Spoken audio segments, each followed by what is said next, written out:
बीते 24 घंटे से पूरे भारत में हर जगह आफत टूटी पड़ी है। पहाड़ों की बात कर लीजिए, मैदानी शहरों को देख लीजिए, पूरे भारत का जैसा हाल हो गया है और मौसम भी ऐसे ऐसे रंग दिखा रहा है जिसे सुनकर आप शॉक्ड रह जाएंगे। यह सिर्फ बाढ़ बारिश की खबर नहीं है बॉस, ये देश में क्या हो रहा है और क्यों हो रहा है वो आपको बताने वाली खबर है। क्योंकि अगर उत्तराखंड हिमाचल में बादल फट रहे हैं तो केरल में लैंडस्लाइड से तबाही मची, हमारे शहर के शहर पानी पानी हो रहे हैं। दूसरी तरफ एक स्थिति ऐसी भी है कि जम्मू कश्मीर जैसे राज्यों में गर्मी का 25 साल का रिकॉर्ड टूट रहा है। लेह लद्दाख में तो गर्मी की वजह से प्लेन लैंड नहीं कर पा रहे बॉस। यानी बहुत ही विचित्र मौसम हो गया है और विचित्र स्थिति बन गई है। मौसम का कोई ठिकाना ही नहीं है कि कब कहां कैसा मौसम हो जा रहा है। यह बात किसी एक जगह की नहीं, पूरे देश का यही हाल है। आज आपको डिटेल के साथ यह पूरा चैप्टर दिखाने जा रहा हूं, समझिए कि यह देश में क्या हो रहा है और क्यों हो रहा है। इसके अलावा आपको यह भी दिखाऊंगा कि वायनाड में जो तबाही हुई उसमें रील वाली मदद कौन कर रहा है और रियल मदद कौन कर रहा है। एक राहुल 2500 कैमरे, वायनाड में मदद का जबरदस्त फोटोशूट हुआ है, वो भी आज आपको दिखाऊंगा। और वायनाड में एक तरफ राहुल गांधी की कैमरों के सामने वाली मदद है, दूसरी तरफ आरएसएस, जिसे राहुल गांधी जो है वो कोसते नहीं थकते, कांग्रेस वाले गाली देते नहीं थकते, आरएसएस और संघ के लोग चुपचाप कैमरों की नजर से दूर कैसे मदद कर रहे हैं। केरल में जहां राजनीतिक हत्याएं होती हैं उनकी, उस वायनाड में जो राहुल गांधी का इलाका है वहां संघ के लोग कैसे जाके मदद कर रहे हैं। और ऐसी मदद जिसे देखने और दिखाने वाला कोई नहीं है, आज वो भी आपको दिखाऊंगा। लेकिन पहले देश भर में जो आफत आई है उसकी बात करना जरूरी है। पहले आप देख लीजिए कि कैसे ऐसी तबाही मची है कि बड़े बड़े सरेंडर कर गए हैं। जरा एक झलक देखिए, फिर पूरे विस्तार से बताता हूं।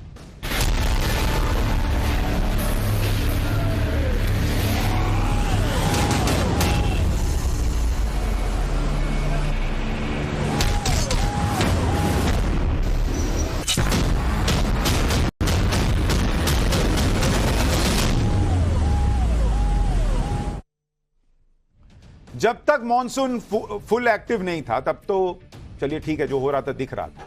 लेकिन जैसे ही मॉनसून फुल एक्टिव हुआ है, हर तरफ तबाही तबाही दिख रही। केदारनाथ से लेकर केरल तक हाहाकार मचा हुआ है। आप सुनते जाइए, केदारनाथ में बादल फटने से हड़कंप मच गया है।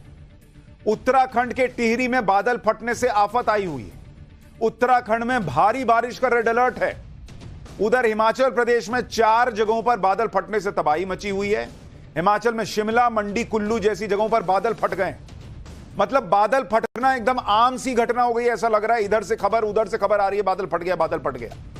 हिमाचल के 3 जिलों में भारी बारिश का रेड अलर्ट है। उधर केरल के वायनाड में तो गांव के गांव तबाह हो गए। वायनाड की तबाही में अब तक 300 लोगों की मौत हो चुकी है। केदारनाथ से केरल तक बारिश ने कैसे तबाही मचाई है उसका ट्रेलर पहले देखिए। उत्तराखंड में बादल फटने से 4 धाम यात्रा रोकनी पड़ गई है। सड़कों पर लैंडस्लाइड का मलबा आने से सैकड़ों श्रद्धालु रास्तों में फंस गए। कई नदियों में उफान ऐसा आया कि गाड़ियां की गाड़ियां बह गई हैं। आप नदी की रफ्तार देखिए ना भाई। अलग अलग जगहों पर हादसों में 10 से ज्यादा लोगों की मौत हो चुकी है। वहीं हिमाचल में एक ही दिन में 4 जगह बादल फट गए भाई। 4 जगह बादल फट गए। नदी नालों में उफान आने से 4 लोगों की मौत हो गई, जबकि 50 से ज्यादा लोग तो लापता हो गए। हिमाचल में भारी बारिश की वजह से डैम टूट रहे हैं। नदियां ऐसे उफान में हैं कि घर के घर बहने की नौबत आ गई है भाई। उधर केरल के वायनाड में भारी बारिश का ऐसा कहर टूटा कि लैंडस्लाइड की वजह से कई गांवों का नामो निशान मिट गया। मलबे में दबे लोगों की तलाश में अब भी रेस्क्यू ऑपरेशन जारी है।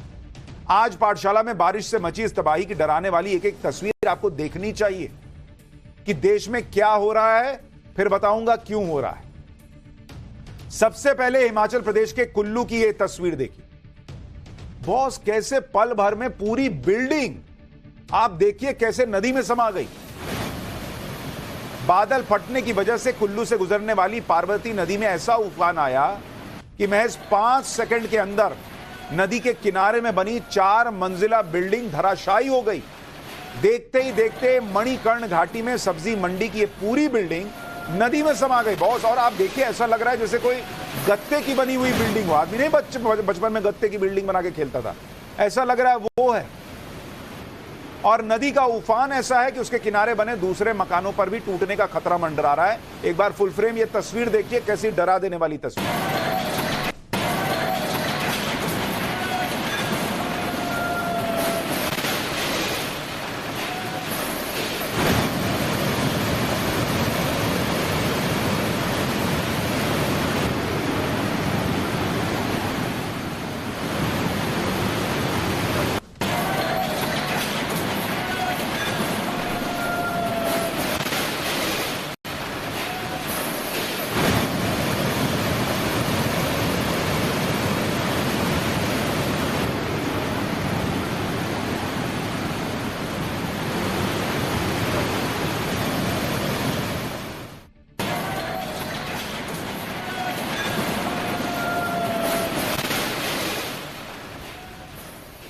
सोचिए क्या हालत हो रखी है।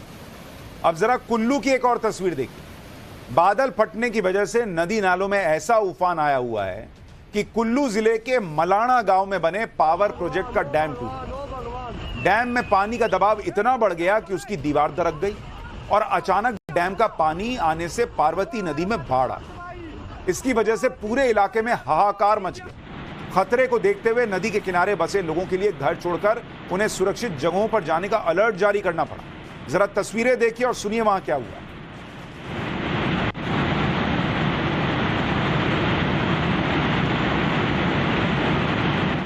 भाइयों, मलाना डैम फट गया है। कृपया नदी नालों से दूर रहे। मलाना डैम फट गया है। Attention please. सब लोग नदी नाले के पास रहने वाले सभी भाइयों से निवेदन है कि वो सुरक्षित स्थान पर जाएं। और मलाना वन डैम फट गया है। ओ भगवान, ओ भगवान, ओ भगवान। चलो जाओ, चलो जाओ, चलो जाओ, चलो। भाई बहुत ही भयानक, बहुत ही भयानक। यानी जिस वक्त आप अपने ड्राइंग रूम में, बेडरूम में बैठकर आराम से पाठशाला देख रहे हैं, देश के कई ऐसे हिस्से हैं जहां लोगों के पास बेडरूम और ड्राइंग रूम बचा ही नहीं, उनके घर तबाह हो गए। लोग भगवान भगवान कर रहे हैं कि कैसी तबाही आ रही है। वहीं मलाणा डैम टूटने से ब्यास नदी का भी जलस्तर अचानक बढ़ गया। यह तस्वीर कुल्लू के पास भुंतर इलाके की, जहां ब्यास नदी में ऐसा उफान आया कि उसके ऊपर बने पुल को छूते हुए नदी बहती हुई नजर आ रही, जिसकी वजह से पुल पर टूटने का खतरा मंडराने लगा है।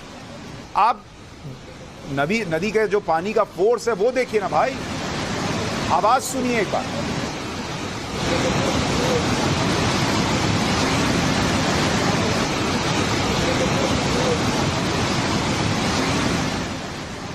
ब्यास नदी का उफान ऐसा है कि उसके किनारे बने मकानों में रहने वालों की धड़कनें बढ़ गई।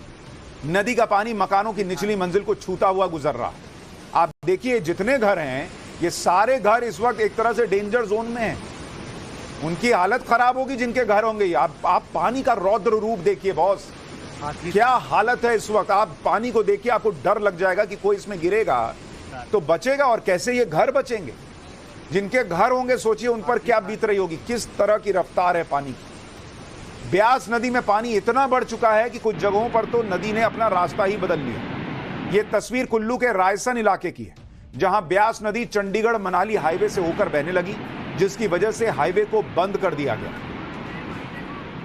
अब हिमाचल के मंडी की एक और तस्वीर देखिए। मंडी के पास बादल फटने से कुछ ही देर में अचानक इतनी ज्यादा बारिश हो गई कि ब्यास नदी पर बने पंडोह डैम के फ्लड गेट खोलने पड़े। तस्वीर देखिए बॉस, आवाज सुनिए।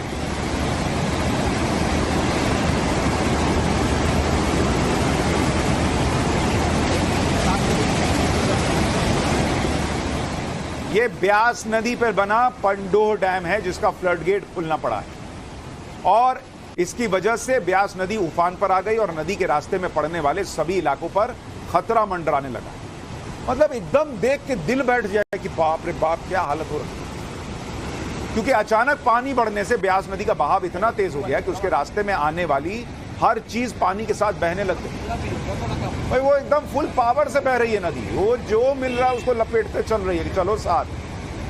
कुछ जगहों पर नदी का पानी उसके ऊपर बने पुल के करीब से गुजरता हुआ नजर आया। ब्यास नदी में पानी का स्तर लगातार बढ़ता देख प्रशासन ने अलर्ट जारी किया, लोगों से नदी किनारे नहीं जाने की अपील की और एनडीआरएफ, एसडीआरएफ के साथ ही एयरफोर्स की टीम को भी रेस्क्यू ऑपरेशन के लिए अलर्ट पे रखा हुआ है कि बॉस कुछ होगा, कहीं कोई फंस गया, कोई बह गया तो उसके लिए आपको बुलाएंगे, एकदम तैयार रहिएगा। ब्यास नदी में आए उफान की एक और तस्वीर देखिए। मंडी में ब्यास नदी के बीचों बीच बने पंचवक्त्र मंदिर तक जाने वाले रास्ते पानी में डूब चुके हैं। नदी के पानी ने मंदिर को चारों तरफ से घेरा हुआ। आप देखिए, मंदिर बीच में और चारों तरफ पानी। मंडी के पंचवक्त्र मंदिर को हिमाचल प्रदेश का केदारनाथ भी कहा जाता है। इसी तरह ब्यास नदी के बीच बना एक और शिव मंदिर पूरी तरह पानी में डूब गया है, लेकिन मंदिर के ऊपर लगा त्रिशूल उफनती नदी के बीच भी टिका हुआ। आप देखिए, पूरा मंदिर जलमग्न हो चुका है, लेकिन त्रिशूल ऊपर दिख रहा है। हिमाचल प्रदेश में बादल फाड़ बारिश ने ऐसी तबाही मचाई है कि 50 से ज्यादा लोग लापता हैं और जो लोग बारिश और बाढ़ में फंसे हैं उन्हें बचाने के लिए रेस्क्यू ऑपरेशन चलाना पड़ रहा है। ये तस्वीरें शिमला की हैं, जहां समेज नदी में आई बाढ़ की वजह से पुल बह गया, जिसके बाद नदी के दोनों तरफ फंसे लोगों को रेस्क्यू टीम ने रस्सी की मदद से बाहर निकाला। इसी तरह मनाली में पुल बह जाने के बाद लोग उफनती नदी को जान जोखिम में डालकर पार करने के लिए मजबूर हुए हैं। लोग सीढ़ी और रस्सी की मदद से बनाए टेम्पररी पुल की मदद से नदी पार कर रहे हैं। आप सोचिए, जरा इस आदमी के बारे में सोचिए कि कैसा टेम्पररी पुल है, उस पे किसी तरह से भाई जो है वो बेचारा पार करने का प्रयास कर रहा है और नीचे नदी की रफ्तार देख ली। उसको पता है कि मैं गिरा तो फिर ऐसा बहूंगा कि मिलूंगा नहीं, वो वाली हालत। हिमाचल ही नहीं, बादल फाड़ बारिश ने उत्तराखंड में भी कई इलाकों में तबाही मचाई। जरा देखिए, रुद्रप्रयाग के पास बादल फटने से ऐसी तबाही मची कि केदारनाथ धाम के बेस कैंप गौरी कुंड के पास सड़क का बड़ा हिस्सा ही बाढ़ में बह गया। सड़क ही नहीं है भाई, आगे सब खत्म, ले गई नदी, ले गया पानी। यही नहीं, केदारनाथ धाम जाने वाला पैदल रास्ता भी मलबा आने से बंद हो गया है। अचानक हुई भारी बारिश की वजह से मंदाकिनी नदी में ऐसा सैलाब आया कि 2 पुलों को अपने साथ बहा कर ले गया। ग्राउंड जीरो से हमारे सहयोगी की एक रिपोर्ट देखिए, फिर आगे की बात बताता हूं। इस समय हम सोनप्याग मौजूद हैं। आप देख सकते हैं गौरीकुंड सोनप्याग को जोड़ने वाला मोटर मार्ग पूरी तरह से ध्वस्त हो चुका है। यहाँ पर करीब मोटर मार्ग का 100 से 120 मीटर हिस्सा पूरा तबाह हो चुका है। पूरा जो मोटर मार्ग है वह मंदाकिनी नदी में समा चुका है। यहाँ पर आवागमन पूरी तरह से बंद हो चुका है। गौरीकुंड में फंसे हुए तीर्थयात्री, जो जंगल चट्टी और पैदल मार्ग में फंसे हुए तीर्थयात्री हैं, उनको पहले यहाँ पर लाया जा रहा है। उसके बाद आप देख सकते हैं कि दूसरी छोर पर तीर्थयात्री हैं, वो यहाँ पर फंसे हुए हैं। ऊपर यहाँ पर जंगल है, इस जंगल के ऊपर से 2 से 3 किलोमीटर जंगल के जो रास्ता है वहाँ से तीर्थयात्रियों को निकालने का यहाँ पे प्रशासन व्यवस्था कर रहा है। साथ ही साथ एनडीआरएफ की टीम भी यहाँ पे तैनात है। आप देख सकते हैं लगातार रेस्क्यू अभियान आज सुबह 6 बजे से जारी है और करीबन कह सकते हैं कि अब तक 800 से 1000 तीर्थयात्रियों को निकाल दिया गया है। केदारनाथ धाम तक पहुंचने वाले सारे रास्ते बंद होने की वजह से सैकड़ों श्रद्धालु रास्तों में फंसे। रास्ते में फंसे श्रद्धालुओं को बचाने के लिए हेलीकॉप्टर की मदद से रेस्क्यू ऑपरेशन शुरू करना पड़ा। रास्ते में फंसे श्रद्धालुओं को जंगलों और दूसरे रास्तों से लाकर हेलीपैड तक पहुंचाया गया, जिसके बाद उन्हें हेलीकॉप्टर की मदद से सुरक्षित जगहों की तरफ रवाना किया। केदारनाथ धाम के रास्ते में फंसे श्रद्धालुओं के रेस्क्यू पर हमारे सहयोगी की एक रिपोर्ट भी देखी। सुबह से लगातार रेस्क्यू अभियान जारी है। इस समय हम सेरसी में मौजूद, आप देख सकते हैं हेलीकॉप्टर की मदद से तीर्थयात्रियों को निकाला जा रहा है। लिंचोली और भीमबली में तीर्थयात्री फंसे हुए हैं, जिन्हों धीरे धीरे करके निकाला जा रहा है। यहाँ पर 2 से 3 हेलीकॉप्टर की मदद से तीर्थयात्री पहुँचाए जा रहे हैं। बताया जा रहा है कि भीमबली में 300 के करीब तीर्थयात्री हैं, जबकि लिंचोली में 100 के करीब तीर्थयात्री अभी भी फंसे हुए हैं, जिनको निकालने का काम लगातार जारी है। प्रशासन की ओर से सुबह से ही लगातार रेस्क्यू अभियान चलाया हुआ है। उत्तराखंड के जागेश्वर में भी बादल फटने से अचानक नदी का जलस्तर बढ़ गया, जिसकी वजह से जागेश्वर धाम के पास बाढ़ जैसे हालात बने। आसपास के इलाकों में बाढ़ के साथ बहकर आया मलबा घुस गया। कई गाड़ियां इस मलबे की चपेट में आ गई। पानी का बहाव इतना तेज था कि लोग दहशत में आ गए। उत्तराखंड के पहाड़ों में बादल फटने का असर मैदानों में भी नजर आया। हरिद्वार में गंगा नदी में अचानक ऐसा उफान आ गया कि नदी के किनारे खड़ा भारी भरकम ट्रक नदी के बहाव में बह गया। ऊपर से पानी आ रहा है, वो तेज फ्लो में आ रहा है, तो नीचे भी तो तेज ही होगा। आप देखिए, ट्रक बह गया भाई। पहले भी 4 गाड़ियां बह चुकी है, 8-9 गाड़ियां बह चुकी है। सॉरी, पहले भी 8-9 गाड़ियां बैठ लोग जो वीडियो बना रहे हैं वो कह रहे हैं कि 8-9 गाड़ियां तो पहले भी बह चुकी हैं। ये तो एक ट्रक दिख रहा है वीडियो में। हिमाचल प्रदेश और उत्तराखंड ही नहीं, जम्मू कश्मीर में भी बादल फटने से हड़कंप मचा है। जम्मू कश्मीर के किश्तवाड़ में आज सुबह बादल फटने से बाढ़ आ गई। नदी का बहाव इतना तेज था कि उसके पास बने घरों पर टूटने का खतरा मंडराने लगा। यह आफत अभी खत्म होने वाली नहीं है, क्योंकि मौसम विभाग ने बड़ी वार्निंग दे दी है। अगले कुछ दिन कम से कम 11 राज्यों में भारी बारिश का अलर्ट है।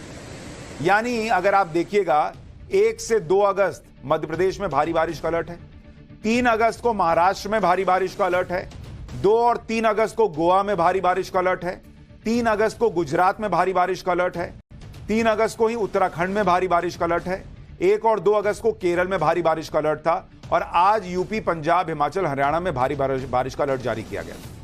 2 अगस्त को दिल्ली में बारिश का अलर्ट जारी किया हुआ है। यह तो पूरे देश में बारिश के अलर्ट की बात हो गई, लेकिन इस समय सबसे ज्यादा चर्चा वायनाड की हो रही है, क्योंकि वहां 3 दिन पहले लैंडस्लाइड हुई थी, जिसमें बड़े पैमाने पर तबाही मची, सैकड़ों लोग मारे गए। 3 दिन बाद आज राहुल गांधी वायनाड पहुंच गए, क्योंकि वायनाड से वो सांसद रहे हैं, लेकिन राहुल गांधी अकेले नहीं गए, उनके साथ उनकी बहन प्रियंका भी गई हुई थी, और 2500 कैमरे भी गए हुए। उनकी वजह से कई लोग ये सवाल उठा रहे हैं कि वायनाड में मदद करने के लिए ये लोग गए या फिर फोटो शूट कराने गए कि इतना कैमरा वहां पर है, क्योंकि वायनाड में मदद तो दूसरे लोग भी कर रहे हैं। आप देखिए, आरएसएस के लोग 3 दिन से, वो 3 दिन बाद नहीं आए हैं, आरएसएस के लोग 3 दिन से मदद करने में जुटे हैं। रील वाली मदद और रियल मदद का फर्क ये होता है। और आरएसएस के लोग मदद भी कर रहे हैं बिना 2500 कैमरों को आगे पीछे घुमाए हुए। एक आधा किसी ने मोबाइल से फोटो खींच ली तो खींच ली, वरना आरएसएस की मदद जो आप दाहिनी तरफ देख रहे हैं उसमें कोई फोटो शूट नहीं हो रही है, कोई आपको कैमरे का जमावड़ा नहीं दिख रहा है।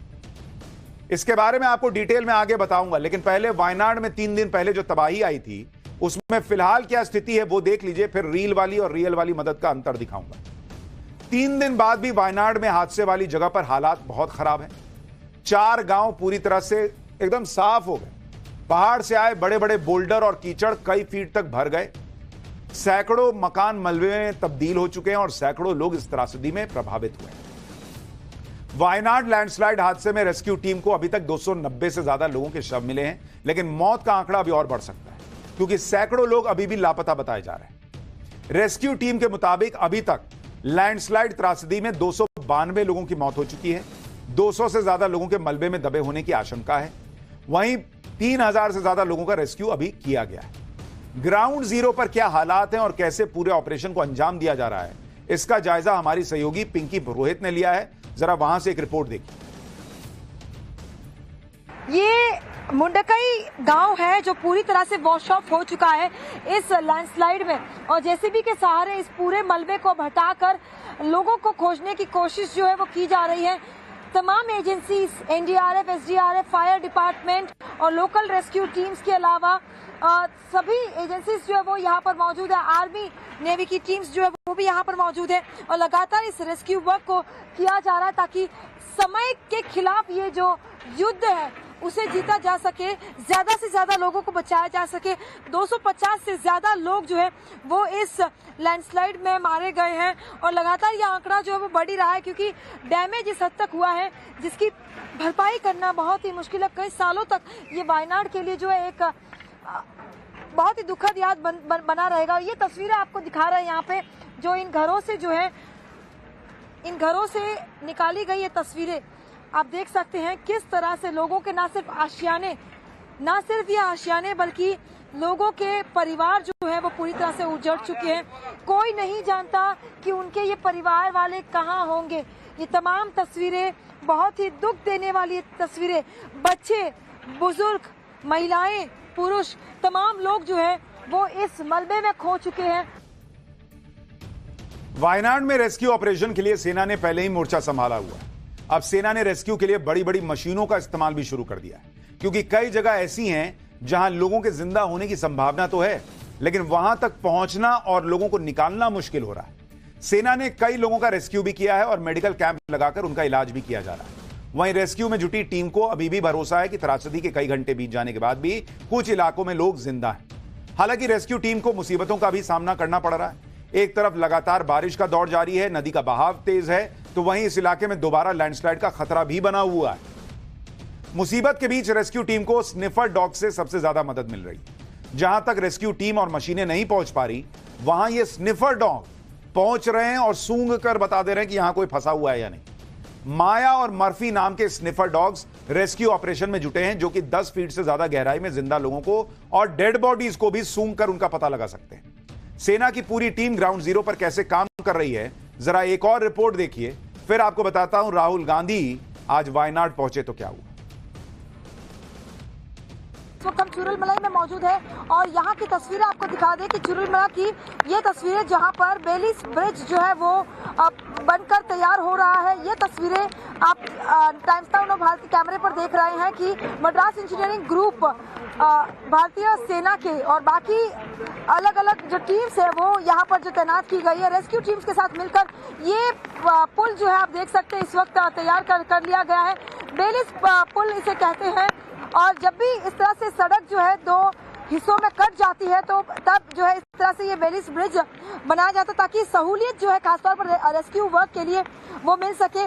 दूसरी ओर आप देख सकते हैं फुट ओवर ब्रिज है जो टेम्पररी लोगों के चलने के लिए बनाया गया है। कल तक जो है मैन्युअली पूरा रेस्क्यू वर्क जो है वो किया जा रहा था, लेकिन आज बेलिस ब्रिज के बनने के बाद अब जो है एम्बुलेंसेस यहाँ पर आनी शुरू हो जाएगी। वायनाड में हुई तबाही पर हर तरफ से केंद्र सरकार और उनकी टीमें मदद कर रही। इसी बीच राहुल गांधी भी 3 दिन बाद आज वायनाड पहुंचे। राहुल गांधी के साथ उनकी बहन प्रियंका वाड्रा भी मौजूद थी। राहुल गांधी ग्राउंड जीरो पर गए, उन्होंने यहां रेस्क्यू ऑपरेशन की जानकारी दी। इसके बाद राहुल गांधी और प्रियंका वाड्रा राहत कैंप भी पहुंचे, जहां उन्होंने लैंडस्लाइड त्रासदी के कई पीड़ितों से मुलाकात भी। लेकिन वायनाड से राहुल गांधी की कई ऐसी तस्वीरें आई जिस पर बहुत चर्चा हो रही है सोशल मीडिया पर। राहुल गांधी की फोटो सोशल मीडिया पर वायरल हो रही हैं, जिसमें दिख रहा है कि राहुल गांधी के आसपास बहुत सारे कैमरे हैं और कैमरों का फोकस राहुल गांधी पर है। जो फोकस पीड़ितों की मदद पर होना चाहिए प्रशासन का, वो फोकस राहुल गांधी पर टिक गया, ऐसा लगा। अगर इन तस्वीरों को आप ध्यान से देखेंगे तो इसमें राहुल गांधी के आसपास बहुत सारे कैमरे आपको दिख रहे हैं। इसलिए लोग कह रहे हैं कि इस त्रासदी में क्या फोटोशूट के लिए राहुल गांधी गए हैं, क्या ये रील वाली मदद है, लोग पूछ रहे हैं। एक तो वायनाड जाने में 3 दिन लेट हो चुका है, ऊपर से जिस तरह से फोटोशूट वहां पर हुआ उससे सवाल पूछे जा रहे हैं कि वो वायनाड के लोगों को बचाने गए हैं या फिर वहां पर अपनी इमेज चमकाने के लिए गए। और वो भी चलिए ठीक है, आप गए होंगे वहां पर, आप वहां के सांसद रहे, तो लोग पूछ रहे हैं कि भाई आप नेता प्रतिपक्ष हैं, आप हिमाचल नहीं जा रहे, आप उत्तराखंड नहीं जा रहे, सिर्फ चूंकि आप वायनाड से कभी सांसद थे, वायनाड की चिंता आपको है, बाकी जगहों पर क्या हालात है वहां भी जाना चाहिए। दूसरा, लोग पूछ रहे हैं कि 3 दिन बाद गए, लेकिन आप देखिए आपकी वजह से कितना वहां पर जो सब कुछ है प्रशासनिक अमला है वो राहुल गांधी के पीछे पीछे लग गया। अब जिसको मदद में लगना था वो वहां नेता प्रतिपक्ष के पीछे घूम रहा है। तो लोग सवाल उठा रहे हैं कि कैमरा दिख रहा है, 3 दिन बाद पहुंचे हैं और वहां एक तरह से मदद से ज्यादा वहां पर हैम्पर हो रहा है काम। वायनाड में रील वाली मदद तो आपने देख ली, अब रियल वाली मदद भी देखी, जिसकी बात कोई नहीं करता। आरएसएस के लोग, जिन्हें राहुल गांधी अक्सर हर बात में कोसते रहते हैं, वही आरएसएस और सेवा दल के लोग वायनाड में 3 दिन से जुटे हुए हैं मदद में। राहुल गांधी तो 3 दिन बाद वायनाड पहुंचे। आरएसएस के स्वयंसेवक पहले दिन से वायनाड में मदद कर रहे हैं। ये वही स्वयंसेवक हैं, ये वही आरएसएस है जिसे राहुल गांधी और उनकी पार्टी न जाने क्या क्या कहती रहती है। आपको यह भी ध्यान रखना चाहिए कि यह वही केरल है जहां आरएसएस के लोगों की राजनीतिक हत्याओं के आरोप लगते हैं, जहां आरएसएस के लोगों पर अत्याचार हुए हैं, लेकिन कोई भी त्रासदी आए आरएसएस के लोग मदद में सबसे आगे रहते हैं। वायनाड ये राहुल गांधी का संसदीय इलाका रहा है, वो राहुल गांधी जो आरएसएस को क्या नहीं कहते, लेकिन आरएसएस के लोग ये नहीं देख रहे कि अरे यहां कभी राहुल गांधी सांसद थे। उनको वहां दिख रहा है कि मेरा भारतीय भाई वहां पर फंसा हुआ है। यह है आरएसएस। राहुल गांधी को समझना चाहिए, जिस आरएसएस को गाली देते हैं, इतना कोसते हैं, वही आरएसएस उन्हीं के पुराने वायनाड में, उनके पुराने संसदीय क्षेत्र में आज डे 1 से मदद कर रहा है, 3 दिन बाद नहीं पहुंचा है। वायनाड में लैंडस्लाइड से तबाही आई तो भी आरएसएस के लोग सबसे पहले पहुंच गए और चुपचाप अपना काम कर रहे हैं। किसी प्रचार की दरकार नहीं, कोई 25 कैमरा नहीं। अगर ये तस्वीरें सामने नहीं आती तो शायद आपको पता ही नहीं चलता कि वायनाड में ग्राउंड जीरो पर आरएसएस के स्वयंसेवक इतनी मदद भी कर रहे हैं। आरएसएस की शाखा सेवा भारती के कई स्वयंसेवक सेना की टीम के साथ रेस्क्यू ऑपरेशन में जुटे हैं। ये सभी स्वयंसेवक आसपास के जिलों से यहां पहुंचे हैं और दिन रात इसी तरह से लापता लोगों की खोज में लगे हुए हैं। सेवा भारती के कई स्वयंसेवक रेस्क्यू के साथ साथ उन लोगों का अंतिम संस्कार भी कर रहे हैं जिनका इस त्रासदी में कोई बचा नहीं, या जो लोग अभी तक लावारिस हैं, जिनके शवों को लेने के लिए कोई पहुंचा नहीं, उन लोगों का अंतिम संस्कार पूरी रीति रिवाज के साथ संघ के लोग कर रहे हैं, आरएसएस के लोग कर रहे हैं।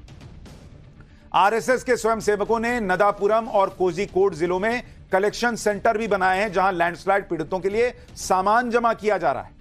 इस सामान को जरूरत के मुताबिक पीड़ितों तक पहुंचाने की व्यवस्था की जा रही है। ऐसी होती है रियल मदद, बिना कैमरे के। किसी ने मोबाइल से एक आधा फोटो खींच ली तो वही फोटो है, कोई वीडियो भी नहीं प्रचारित हो रहा। यह तो वायनाड की बात हुई, वहां लोगों की मदद करने और तबाही से उबरने में सब अपना अपना प्रयास कर रहे हैं कि मदद कैसी की जाए। लेकिन अगर इधर उत्तर भारत की बात करूं, यहां तो शहरों का बुरा हाल है। जयपुर में तो थोड़ी देर की बारिश के बाद हालात बद से बदतर हो गए।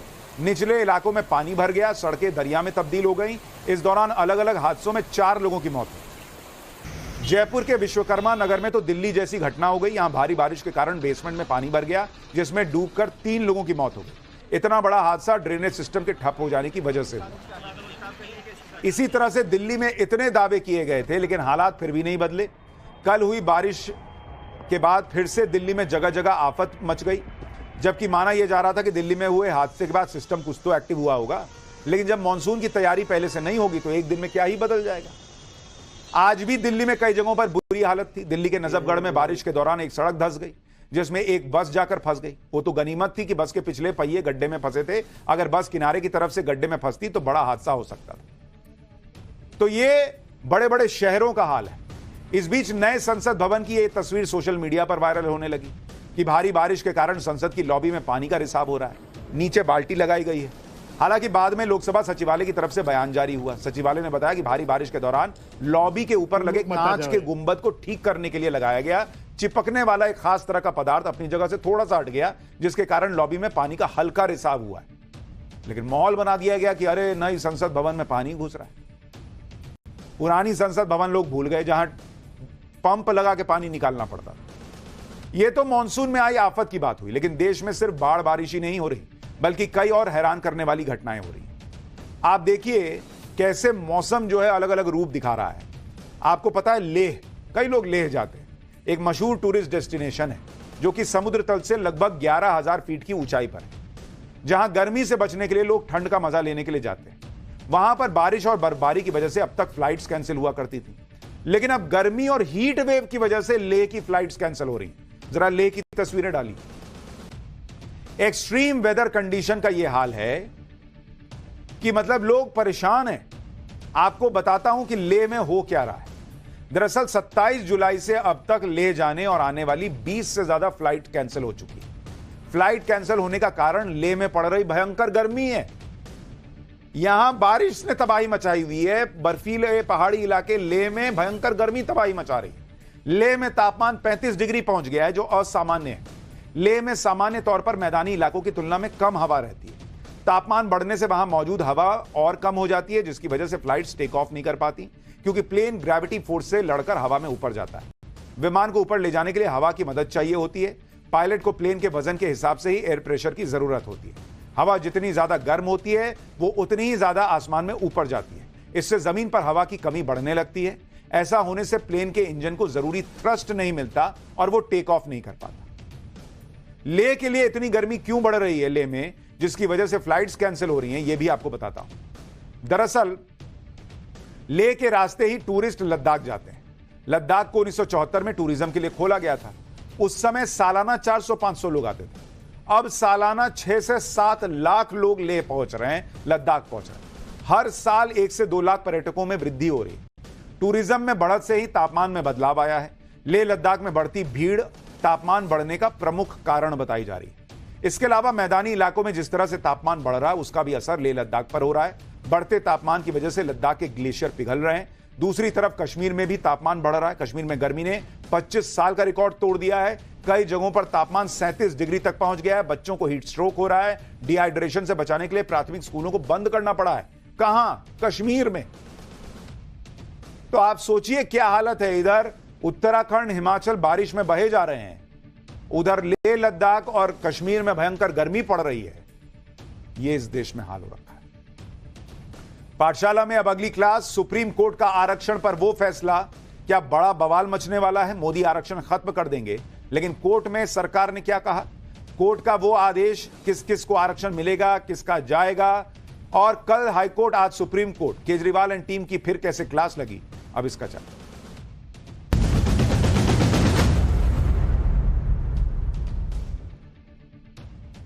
देश की सबसे बड़ी अदालत सुप्रीम कोर्ट में आज दो बड़े मामलों में सुनवाई हुई। एक मामला सुप्रीम कोर्ट में जो था वो SC ST के आरक्षण से जुड़ा हुआ था, जिस पर सुप्रीम कोर्ट ने बड़ा फैसला देकर आरक्षण पर नई बहस छेड़ दी। दूसरा हाई प्रोफाइल मामला राज्यसभा सांसद स्वाति मालीवाल से दिल्ली के CM आवास में मारपीट का है, जिसमें केजरीवाल के करीबी विभव कुमार की जमानत याचिका आज सुप्रीम कोर्ट पहुंच गई। इन दोनों ही मामलों में सुप्रीम कोर्ट में जो हुआ उसने देश की राजनीति में नए फ्लड गेट्स खोल दिए। दोनों मामलों की सुनवाई में जो हुआ उसने इंडी गठबंधन के दो बड़े नैरेटिव को एक्सपोज कर दिया। पहला नैरेटिव यह कि इंडी गठबंधन चुनाव के बाद यही माहौल बना रहा है, चुनाव से लेकर अभी तक यही माहौल बना रहा था कि मोदी सरकार आरक्षण विरोधी है, वो आरक्षण खत्म कर देगी। लेकिन आज सुप्रीम कोर्ट में मोदी सरकार ने ऑन रिकॉर्ड आरक्षण को लेकर जो कहा, उससे इंडी गठबंधन के इकोसिस्टम का सारा एजेंडा ध्वस्त हो जाएगा, और इसकी डिटेल अभी आपको आगे बताऊं। दूसरा ये इंडी गठबंधन का माहौल था कि भाई महिला विरोधी चेहरा जो है उनका, वो आज सामने आ गया, क्योंकि जिस अरविंद केजरीवाल को बचाने के लिए इंडी गठबंधन जंतर मंतर पर पसीना बहा रहा था, वो अरविंद केजरीवाल अपने यहां ऐसे व्यक्ति को पनाह दे रहे थे जो उन्हीं की महिला सांसद से मारपीट का आरोपी है। और आज सुप्रीम कोर्ट ने स्वाति मालीवाल से मारपीट के मामले में केजरीवाल के करीबी विभव कुमार को हत्यारे और रेपिस्ट से भी ज्यादा खतरनाक बता दिया एक तरीके से। लेकिन सुप्रीम कोर्ट की इतनी सख्त टिप्पणी पर भी इंडी गठबंधन के मुंह पर ताले लगे हुए हैं। यही बात नरेंद्र मोदी से जुड़ी होती तो इंडी गठबंधन उन्हें दलित विरोधी और महिला विरोधी कहने में एक सेकंड नहीं लगा था। सबसे पहले केजरीवाल के करीबी विभव का चैप्टर खोलता हूं, जिस विभव को पूरी आम आदमी पार्टी बचाने में जी जान लगा दी। उस पर आज सुप्रीम कोर्ट ने जो कहा, उससे केजरीवाल एंड कंपनी की भयंकर फजीहत हुई है। स्वाति मालीवाल से मारपीट के केस के बाद जिस विभव कुमार को अरविंद केजरीवाल अपने साये की तरह साथ लेकर घूमते रहे थे, उस विभव कुमार को लेकर आज सुप्रीम कोर्ट ने बहुत सख्त टिप्पणियां की। विभव कुमार की जमानत याचिका पर सुनवाई करते हुए सुप्रीम कोर्ट ने कहा कि एक महिला से मारपीट करते हुए आपको, यानी विभव को, शर्म नहीं आई? यह सुप्रीम कोर्ट पूछ रहा है कि शर्म नहीं आई जी तुमको? कोर्ट ने कहा कि हमने कॉन्ट्रैक्ट किलर या रेप के आरोपी को भी बेल दिए भाई, लेकिन इस मामले में किस तरह की नैतिक दृढ़ता है? कोर्ट ने कहा कि जिस तरह घटना हुई उससे वो हैरान है। सुप्रीम कोर्ट ने इशारों में अरविंद केजरीवाल को भी लपेट लिया। कोर्ट ने सख्त लहजे में पूछा कि क्या जी बंगला है क्या? जब विभव के वकील ने कोर्ट में उनका बचाव करने की कोशिश की तो सुप्रीम कोर्ट को कहना पड़ा कि आप तो ऐसे बोल रहे हैं जैसे कोई गुंडा घर में घुस आया। राज्यसभा सांसद न थी जी, गुंडा थी वो। सुप्रीम कोर्ट ने भी कहा कि आप विभव पर लगे आरोप तो देखिए। आरोप के मुताबिक मारपीट के दौरान स्वाति मालीवाल ने विभव से रोते हुए गुहार लगाई थी। यह बताया था कि उनके पीरियड्स चल रहे हैं, उसे इस तरह से मत मारो। सुप्रीम कोर्ट ने भी कहा कि इसके बावजूद यह व्यक्ति स्वाति मालीवाल से मारपीट करता रहा।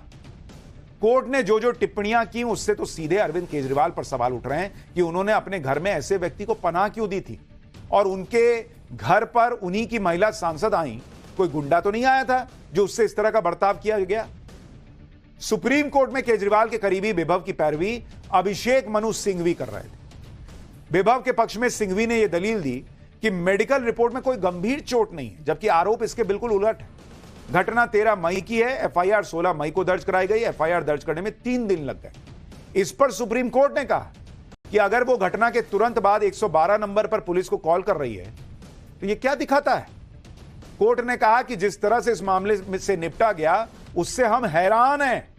सुप्रीम कोर्ट ने यह भी कहा कि अगर 112 नंबर पर पुलिस को कॉल की गई तो यह फैक्ट इस बात को झुठलाती है कि यह केस मनगढ़ंत है। अभिषेक मनु सिंघवी ने कहा कि स्वाति मालीवाल सीएम के घर आई थी, कोई उनके घर नहीं गया था। मतलब उनका कहना था, अभिषेक मनु सिंघवी का, कि स्वाति तो मर्जी से ना आई भाई। इस पर सुप्रीम कोर्ट ने पूछा कि सीएम आवास क्या कोई निजी आवास है? सुप्रीम कोर्ट ने यह भी कहा कि विभव क्या सोचता है, क्या उसे अपनी पावर का घमंड है?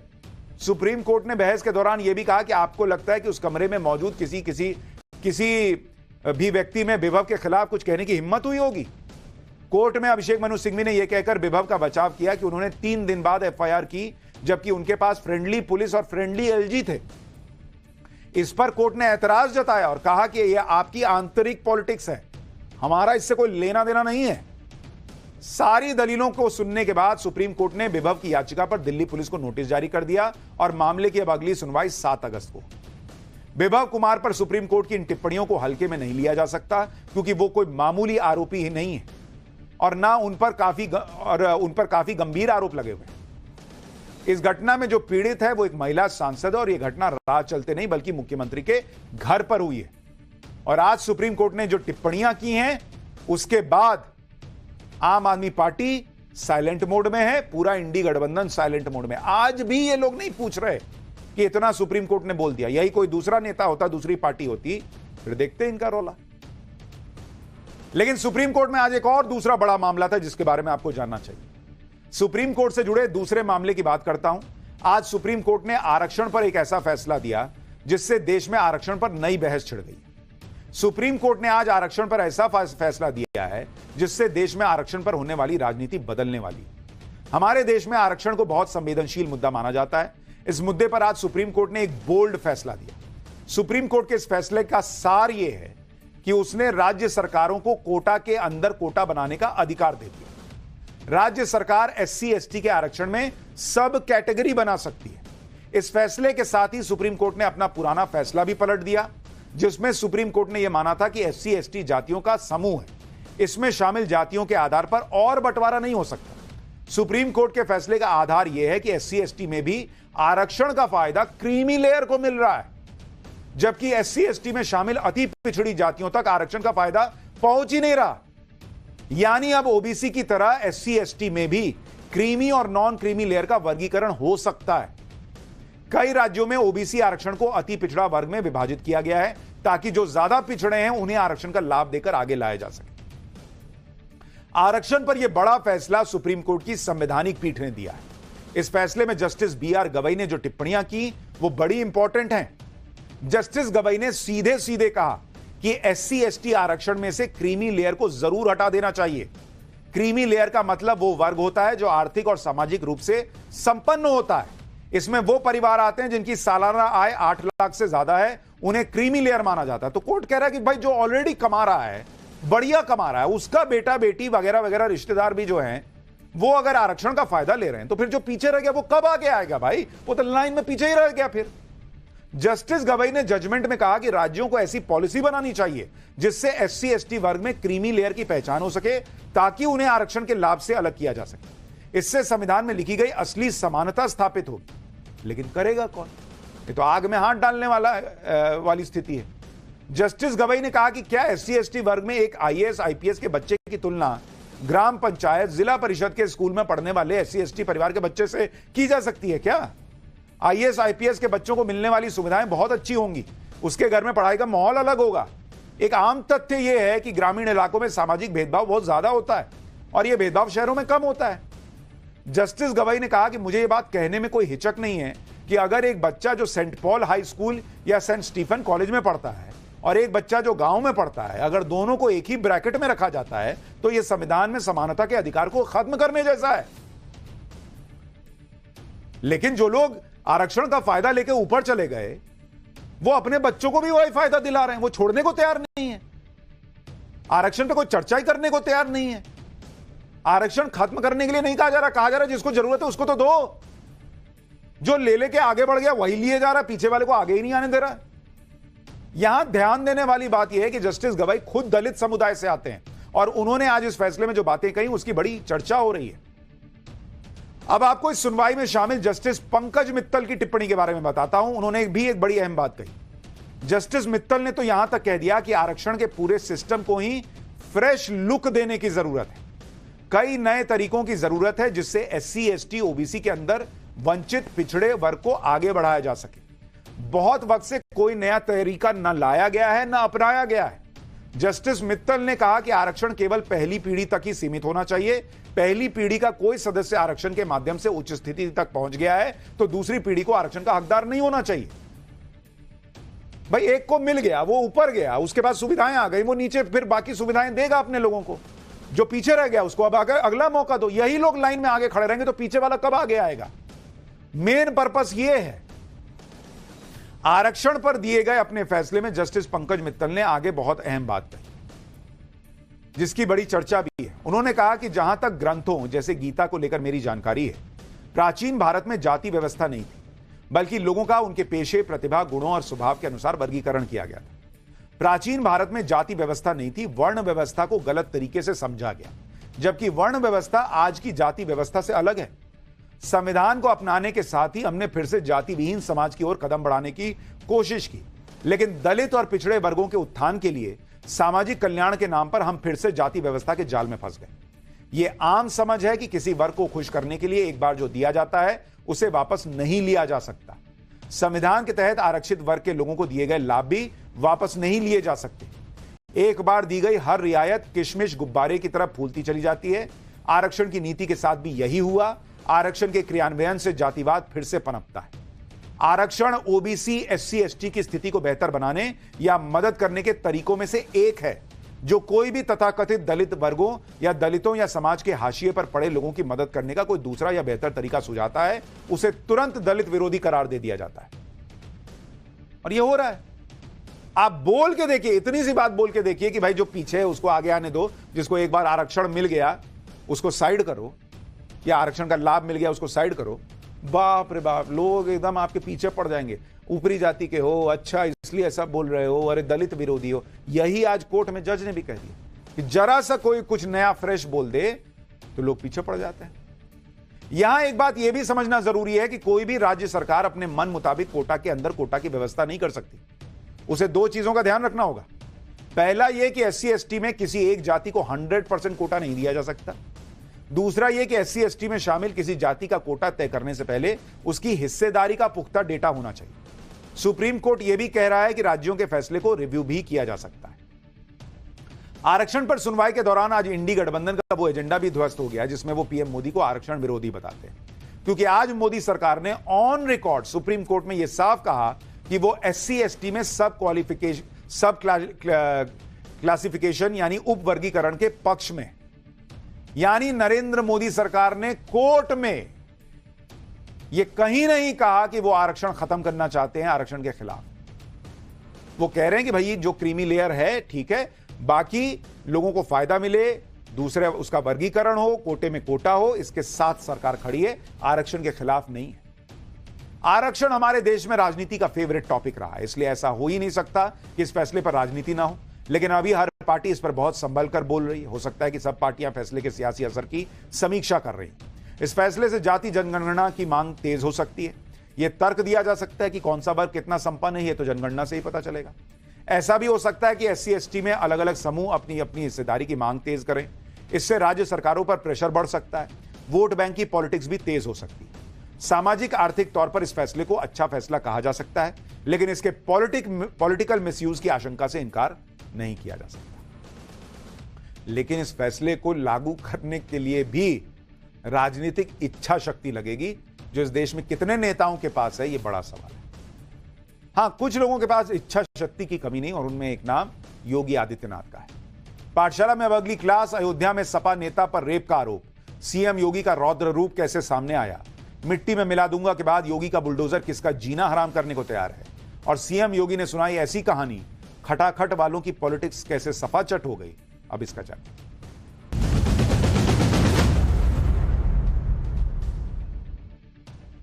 उत्तर प्रदेश के मुख्यमंत्री योगी आदित्यनाथ अपने पुराने अंदाज में लौट आए। जिस तरह से सीएम योगी खुलेआम कहते थे कि माफिया को मिट्टी में मिला दूंगा, वही अंदाज फिर से लौट आया है। लोकसभा चुनाव के बाद से ही योगी आदित्यनाथ को लेकर न जाने क्या क्या बातें इंडी गठबंधन वाले कर रहे थे, लेकिन आज विधानसभा में योगी आदित्यनाथ ने दिखा दिया कि ना उनके तेवर बदले हैं, ना उनका अंदाज बदला है। लोकसभा चुनाव के बाद से ही सीएम योगी लगातार समीक्षा में जुटे थे। लगभग 2 महीने तक पूरे प्रदेश से फीडबैक लेने के बाद अब सीएम योगी फिर से पुराने फॉर्म में दिखने लगे। सीएम योगी आज विधानसभा में जिस अंदाज में बोल रहे थे, वो इशारा कर रहा है कि सीएम योगी ने सारी कमियों को दूर किया है। जिन लोगों को भी यह भ्रम था कि सीएम योगी बैकफुट पर चले जाएंगे, आज वो सारा भ्रम चकनाचूर हो गया। सीएम योगी ने आज विधानसभा में हर मुद्दे पर साफगोई के साथ अपनी बात रखी। वो फायर मोड में नजर आए और साथ ही इंडी गठबंधन पर भी निशाना साधा। योगी आदित्यनाथ के बात करने का तरीका सभी ने देखा है। बिना संकोच खरी बात करते हैं, फिर चाहे किसी को अच्छी लगे या बुरी लगे। आज भी विधानसभा में ऐसा ही हुआ। सीएम योगी ने क्लियर कर दिया कि उन्हें प्रतिष्ठा का मोह नहीं है, वो नौकरी करने के लिए यहां नहीं आए हुए हैं। सीएम योगी ने कहा कि प्रतिष्ठा तो गोरखनाथ मठ में इससे ज्यादा मिल जाती भाई, नौकरी करने थोड़ी आया हूं। सुनिए सीएम योगी का फायरी कमबैक। मेरा दायित्व तो बनता, मैं यहां नौकरी करने नहीं आया हूं, कतई नहीं। मैं यहां पे इस बात के लिए आया हूं कि अगर वो करेगा तो भुगतेगा भी, और इसीलिए मैं यहां पे आया हूं कि हम लोग उससे लड़ेंगे। ये लड़ाई हमारी सामान्य लड़ाई नहीं है, ये प्रतिष्ठा की लड़ाई भी नहीं है। मुझे प्रतिष्ठा प्राप्त करनी होती तो मुझसे से ज्यादा प्रतिष्ठा अपने मठ में मिल जाती है, कोई आवश्यकता नहीं मेरे लिए। पिछले कुछ दिनों में उत्तर प्रदेश में 2 ऐसी घटनाएं हुई हैं जिनकी चर्चा पूरे देश में हो रही है, और दोनों ही घटनाओं पर सीएम योगी का एक्शन यह बताता है कि कानून व्यवस्था के मुद्दे पर किसी भी तरह का कोई समझौता योगी आदित्यनाथ सरकार करने के मूड में नहीं। अयोध्या में एक नाबालिग लड़की के साथ गैंगरेप किया गया, यह पहली घटना, और दूसरी घटना लखनऊ में हुई जहां दर्जनों मंचलों ने एक युवती के साथ छेड़छाड़ कर दी। दोनों ही खबरों पर योगी सरकार ने जिस तरह से एक्शन लिया है उससे यह साबित होता है कि लॉ एंड ऑर्डर के मुद्दे पर सीएम योगी कोई कॉम्प्रोमाइज करने को तैयार नहीं है और जीरो टॉलरेंस की पॉलिसी पर काम करते हैं। पहले लखनऊ की घटना के बारे में बताता हूं। ये तस्वीरें जो आप देख रहे हैं ये लखनऊ के गोमती नगर इलाके की हैं, जो लखनऊ के सबसे पॉश इलाकों में से एक है, जो अंबेडकर चौराहे के ठीक बगल में, जिसकी दूसरी तरफ अंबेडकर मेमोरियल पार्क है। यहीं पर होटल ताज है। कल हुई भयंकर बारिश की वजह से अंडरपास में पानी भर गया, घुटनों तक पानी में कुछ लोग हुड़दंग कर रहे थे। तभी बाइक पर एक लड़का और एक लड़की वहां से गुजर रहे थे। ये देखकर हुड़दंग कर रहे मंचले टाइप के लड़के उस पर पानी डालने लगते हैं, खूब हो हल्ला हो रहा है। तभी कुछ लोग बाइक को पकड़ लेते हैं, उसे आगे नहीं जाने देते। कुछ लोग बाइक पर पीछे बैठी लड़की को खींचने की कोशिश करते हैं। इसी दौरान बाइक गिर जाती है और बाइक पर बैठे दोनों लोग गिर जाते हैं। वहां मौजूद 16 के करीब हुड़दंगी लड़के ये सब देखकर खुश हो रहे थे। सोचिए, तहजीब के शहर लखनऊ में ये शर्मसार करने वाली घटना हुई। वीडियो तेजी से वायरल हुआ। उसके बाद क्या हुआ वो बताने से पहले जरा एक बार फुल फ्रेम वीडियो दिखाइए।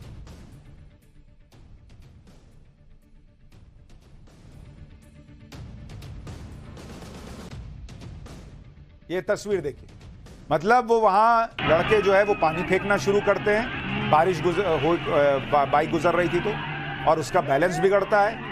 फिर बाइक को रोक दिया जाता है और फिर इतना पानी फेंकते हैं कि भाई बैलेंस कैसे बनेगा। तो लड़की जो पीछे बैठी हुई है वो नीचे पानी में गिर जाती है।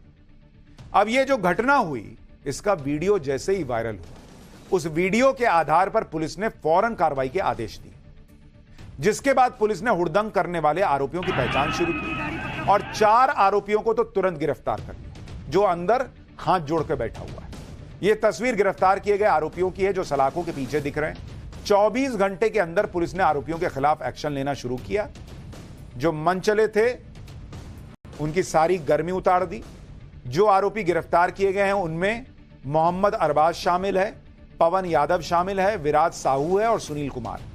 आरोपियों के खिलाफ धारा 191 सेक्शन 2 लगा दी गई है, 3 सेक्शन 5, 272, 285 और 74 लगा दी गई है। महिला की गरिमा को ठेस पहुंचाने, लज्जा भंग संबंधी भारतीय न्याय संहिता की धारा 203 के तहत रिपोर्ट दर्ज 2023 के तहत रिपोर्ट दर्ज की गई। आज विधानसभा में सीएम योगी ने इस घटना पर बोलते हुए कहा कि जो आरोपी गिरफ्तार हुए हैं उनके खिलाफ बुलेट ट्रेन वाली कार्रवाई की तैयारी हो रही है। सुनिए जरा सीएम योगी ने कैसे क्लियर कर दिया कि यूपी में यह सब मत करना बॉस, बुलेट ट्रेन चला दूंगा। सुनिए सीएम को, फिर उसके बाद बताऊंगा कि इस मामले में पुलिस कर्मियों पर क्या एक्शन हुआ है। प्रदेश के अंदर खिलवाड़ करने की किसी को जरूरत नहीं होगी। और कल की जो गोमती नगर की घटना है उस घटना में भी हम लोगों ने जवाबदेही तय की है। उसके अपराधियों की सूची भी मेरे पास आई है। ये अपराधी हैं, पहला अपराधी है पवन यादव, दूसरा अपराधी है मोहम्मद अरबाज। ये सद्भावना वाले लोग हैं, यानी सद्भावना। अब इनके लिए सद्भावना ट्रेन चलाएंगे, इनके लिए बुलेट ट्रेन चलेगी, चिंता मत करो। और उस बुलेट ट्रेन की तैयारी की जा रही है। लखनऊ में छेड़छाड़ की इस घटना के बाद सीएम योगी गजब एक्शन ले रहे हैं। छेड़छाड़ करने वाले आरोपियों को गिरफ्तार किया जा रहा है, साथ ही पुलिस की भी जवाबदेही तय कर दी गई। ये नहीं कि अरे इनको खाली अरेस्ट कर लो, पुलिस से भाई कि तुम्हारा डर खत्म हो गया क्या? कानून व्यवस्था का डर खत्म हो गया क्या? फिर तुम किस बात के वहां पर? इस घटना पर सीएम योगी इतना गंभीर हैं कि लखनऊ के डीसीपी पूर्व प्रबल प्रताप सिंह एडीसीपी पूर्व अमित कुमावत, एसीपी गोमती नगर अंशु जैन, सबको हटा दिया कि तुम किस बात के वहां कुर्सी पर बैठे हो कि ऐसे मन चले जो हैं वो दिन दहाड़े सड़क पर ये सब कर रहे हैं। इसके अलावा गोमती नगर के इंस्पेक्टर दीपक कुमार पांडे, समता मूलक चौकी के इंचार्ज ऋषि विवेक और दरोगा कपिल कुमार के साथ चौकी के सभी पुलिसकर्मियों को निलंबित कर दिया योगी सरकार ने। सीएम योगी ने सीधा और क्लियर कट मैसेज दिया है कि हुड़दंग करने वालों, अपराध करने वालों को किसी कीमत पर छोड़ा नहीं जाएगा और लापरवाही बरतने वाले अधिकारी कर्मचारियों के खिलाफ भी जबरदस्त एक्शन होगा। इसी तरह से अयोध्या में हुई घटना पर भी सीएम योगी के तेवर सख्त है। अयोध्या के भदरसा इलाके में एक नाबालिग लड़की से गैंगरेप का मामला सामने आया। गैंगरेप का आरोप समाजवादी पार्टी के नेता मोईद खान और उसके नौकर राजू पर लगा। आरोप है कि मोईद खान अपने नौकर के साथ मिलकर नाबालिग लड़की का काफी समय से दुष्कर्म कर रहा था। यह भी आरोप है कि इन दोनों ने नाबालिग लड़की के अश्लील वीडियो भी बनाए थे और फिर ब्लैकमेल भी कर रहे थे। दोनों आरोपी करीब 2.5 महीने तक नाबालिग के साथ गैंगरेप करते रहे। जब पीड़ित गर्भवती हुई तो मामला सामने आया। मामला खुलने के बाद पुलिस ने दोनों आरोपियों के खिलाफ एफआईआर दर्ज करके गिरफ्तारी कर ली। अयोध्या में नाबालिग से गैंगरेप के आरोपी मोईद खान का इलाके में दबदबा है। मोईद खान अयोध्या के भदरसा से समाजवादी पार्टी का नगर अध्यक्ष है और अयोध्या से ही समाजवादी पार्टी के सांसद अवधेश प्रसाद का करीबी बताया जाता है। बताया जा रहा है कि मोईद खान अवधेश प्रसाद की टीम में भी शामिल है। अवधेश प्रसाद के साथ आरोपी मोईद खान की तस्वीरें भी सामने आई हैं। लोकसभा चुनाव से पहले और चुनाव के बाद भी कई बार मोईद खान को अवधेश प्रसाद के साथ देखा गया था। जानकारी के मुताबिक मोईद खान की भदरसा इलाके में काफी प्रॉपर्टी है। कई बेकरी भी मोईद खान चलाता है। उसकी कई दुकानें भी हैं। आरोप है कि अपनी बेकरी में ही मोईद खान ने नाबालिग लड़की के साथ दुष्कर्म किया। जब इस घटना के बारे में समाजवादी पार्टी के सांसद अवधेश प्रसाद से सवाल किया गया तो वो बोल रहे हैं कि उन्हें कोई जानकारी नहीं है। सुनिए जरा अवधेश प्रसाद को। फिर गैंगरेप के आरोपी समाजवादी पार्टी के नेता मोईद खान की दबंगई की एक तस्वीर भी दिखाता हूं। मैं तो सीधे सदन से आ रहा हूं भैया। हाँ, अब जा रहे हैं, आवास पे जा रहे हैं, जानकारी लेंगे व्हाट इज रियलिटी, क्या है क्या नहीं, तभी तो बोल पाएंगे। ऐसे कैसे कह देंगे? सर बताया जा रहा है वो समाजवादी पार्टी का ही कार्यकर्ता है। अरे भाई हम कैसे कह दें? लेट मी इंक्वायरी, हमको जानकारी लेने दीजिए ना, तभी तो हम कुछ बात कर पाएंगे।